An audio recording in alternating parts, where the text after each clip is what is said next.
Hello, everybody. First, there were 1,000 of them, then only 20, and one of those has, it was recently reported, been discovered in New Zealand.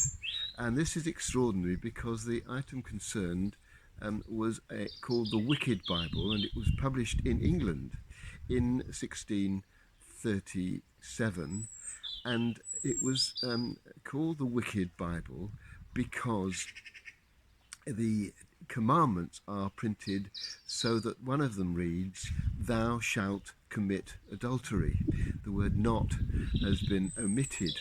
Now, whether this was because there was a shortage of copy editors and it was a cutthroat industry cutting back on expenses and so on, or maybe it was a question of industrial sabotage by a competitor, or more likely, I think, just some mischievous print setter decided to have a laugh.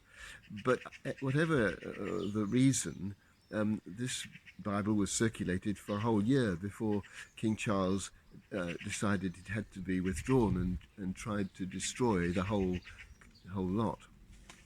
But it made me think as to whether or not the commandment to commit adultery might actually have been more effective for some people than the commandment not to, because there are some people who, being told to do something, instinctively don't want to do it, and being told not to do something, instinctively do want to do it.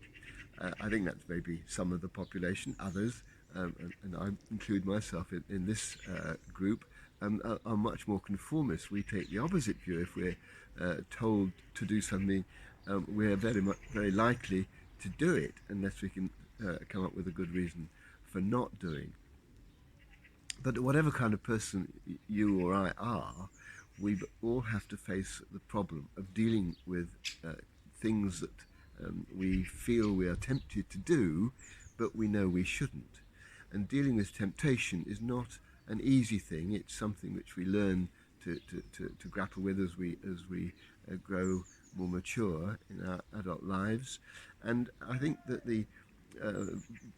the way we deal with it will differ according to what the temptation is and according to each of our personalities.